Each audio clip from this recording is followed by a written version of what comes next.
Welcome to Spiritual Success, the podcast. I'm your host, Cynthia Stant. As a dedicated student of metaphysics, I have skillfully honed my intuition, mastered the art of meditation, and cultivated a disciplined spiritual practice that has led me to become a multi-seven-figure top sales producer. Today, I work with thousands of business professionals, entrepreneurs, and their teams to up-level their sales game and create magic in their business and life. On this show, you will see that all success truly happens when you authentically align with your intuition. So come, be vulnerable, be open-minded, and allow success to pour through you here on Spiritual Success.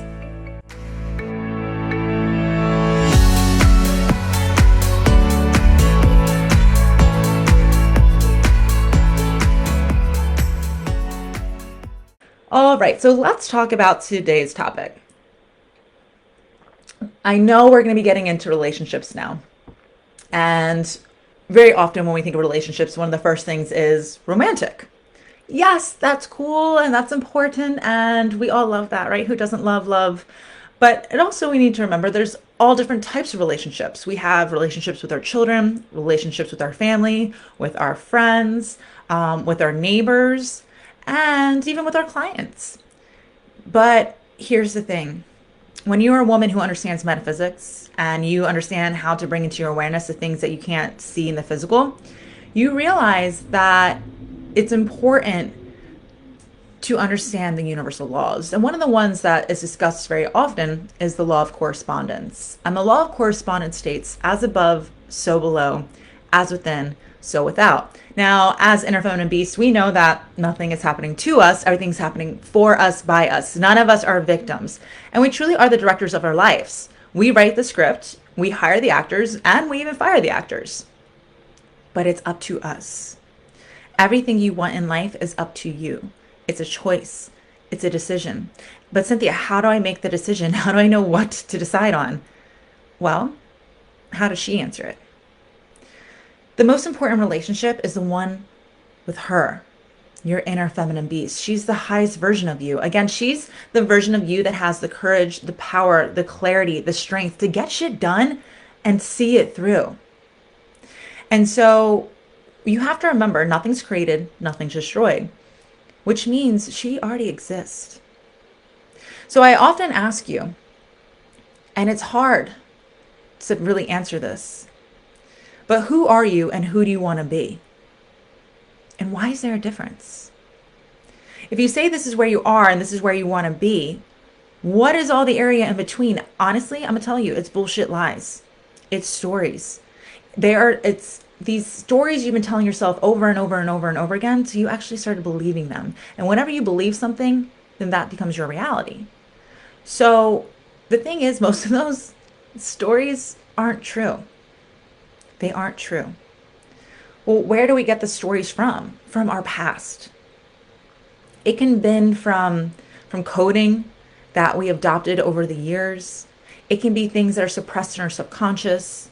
There's all these different things that we just held on to and we allowed it to define us. That's like driving a car and looking in the rearview mirror.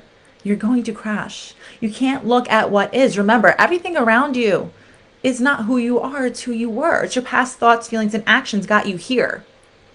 If you don't like here, you must change the inside in order to change the outside. Be the change you wish to see.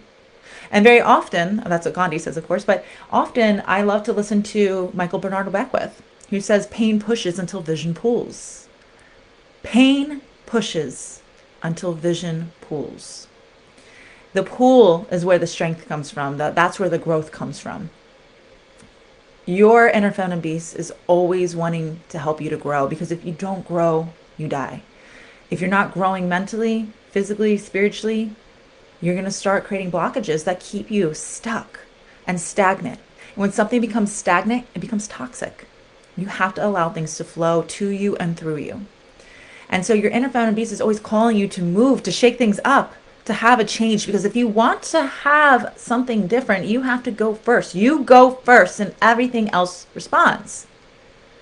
But it's funny because and not you, but I mean, many of us, otherwise we'd all be billionaires sitting on the beach with, 8-pack abs and margaritas. I know I would.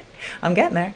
The thing is, we stay stuck because of these stories. We're not ready. There's a difference between preparing and stalling. And almost always, people are stalling because of fear. The opposite of fear is love. And through love, all things are possible. But why are we so fearful? Because we've been hurt. Because from our past, we have evidence if we do something, it could go wrong. I have learned as a woman who has failed many times in my young years. I'm 32, y'all. I have gained 75 pounds. I've lost 75 pounds. I've been fired from some of the I thought was my dream job. I started my own company with no program, testimonial, client, referral, like nothing. I've lost my father. I have, moved across the country during a pandemic. I've been completely bankrupt. Like I married somebody after 3 months of knowing them because I thought that was smart. It was amazing. But I've been through a lot in my 32 years. And the thing is, it's to realize that the hardest things actually are always the best things. The hardest things help you to grow the most, and they are the things that make the really good things even that much better. So I embrace the negative things because as a metaphysical woman, I realize there is no good, there is no bad. It's what I choose as the CEO of my life to label it as. So I see the good and the bad. And what's funny is once you can see the good and the bad quicker and quicker and quicker, you create more momentum. Less bad starts showing up. But regardless, what are these stories and where are they coming from? From your pain of the past. You see, there's a little girl. She may be 12 for you. She may be 8 for somebody else. Today, I'm calling her 6. Hence the title of today's podcast, The 6-Year-Old and the Inner Feminine Beast. The 6-year-old is within you. She lives in you, right? It's really about understanding that she's not going away. Nothing's created, nothing's destroyed. She doesn't disappear. But it's allowing yourself to forgive and it's allowing yourself to heal. Your younger version of you has been hurt. Trust me. I was bullied so bad in middle school that I would spend countless days crying in the bathroom. I never told anyone because I was ashamed. I remember going to try out for the girls cheerleading squad. I was like the only 6th grader that made it. And I never even got to see my name on the list because somebody scratched it out with a Sharpie and wrote slut. And I had to ask somebody what that even meant. What? There's a lot of things happen to us when we're younger. And it hurts. I remember for me, I created so much coding. And I told myself so many things about success that I don't want to be successful because some people don't like me.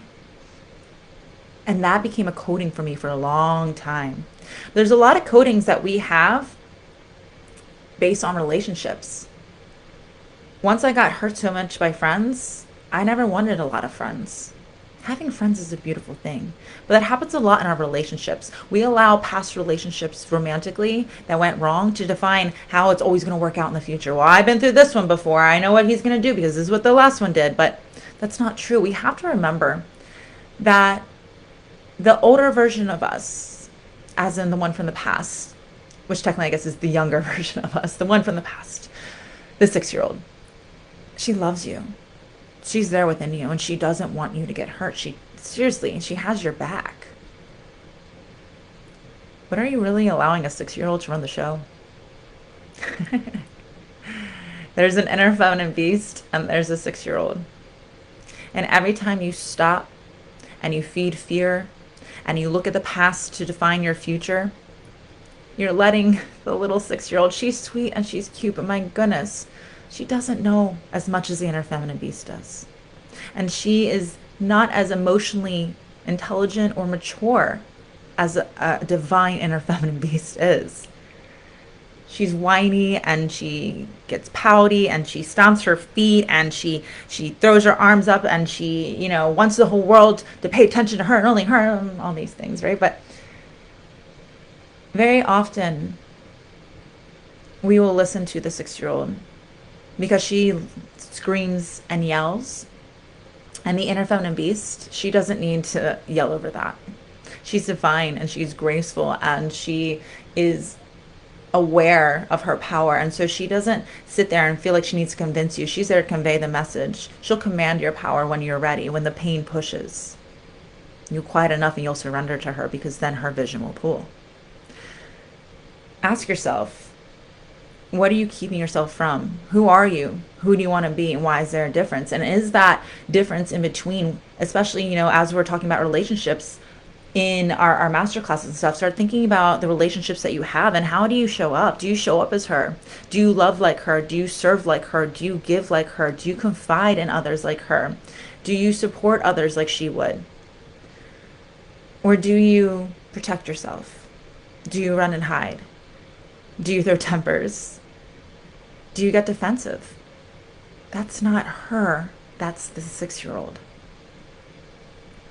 And in order to grow and become a mature, amazing woman, living in her power and attracting a partner in their power, you can't be showing up as the 6-year-old. Trust me, when I first got married, I think I was a 4-year-old. Poor Joey. But we're going to talk about that. I'm going to be real. I'm going to be vulnerable. And I'm going to tell you about how I decided to connect to her and how I evolved and how I became a woman in my power and how I attracted a partner who grew with me. How he ended up being supportive, how I ended up being supportive, how I, stand every single day doing things that scare me and be with somebody that allows me to make these decisions. Not allows, that's a crazy word. That acknowledges and supports me in making my decisions. Because a lot of women aren't there. And I want to show you what that can be like. And again, it's not just attracting, because many of us already are in a relationship. So I want to help women to attract who are ready for that commitment, that love of a life, that forever kind of love. But also for the women too, who are in relationships and realize that they're dabbling, that they're going in and out, that there isn't quite the passion and the fire that they knew their inner feminine beast could be having. And I want to talk about this. So again, I'd love to invite you to September 13th. Come hang out with me in the Forever Kind of Love Masterclass. This is complimentary, held inside the Spiritual Success Sorority. We're going to be going live at 12 p.m. Eastern Standard Time. Make sure that you register, because I do have worksheets. But of course, I have worksheets. I love worksheets. These ones you'll be able to walk away with, and a lot of journaling prompts and things to help you to, understand how this works. But today, I just want to remind you, you are in control. You get to choose the shots. So do you want to have a woman in her power, being the one that is there to support the 6-year-old, or are you going to have the 6-year-old run the show? Allow the 6-year-old to know she doesn't have to be a big girl. She's allowed to be young. And instead of worrying and having to be in control, allow her to be set free.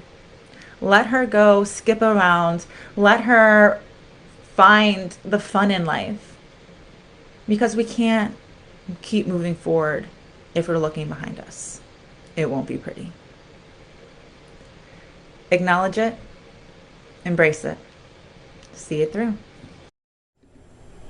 Hey, successful soul. Before you head to the next episode of Spiritual Success, be sure to come join me and other like-minded entrepreneurs and business professionals in my Facebook group called Spiritual Success Sorority. Everyone is welcome. And if you're loving the show, you're going to love the group even more. There, I'll be engaging with you weekly in live shows, listening to your input for new weekly topics, and hosting exclusive workshops for members only. So if you're looking to really uplevel your financial and personal success, meet me on over in the Spiritual Success Sorority Facebook group. See you on the inside.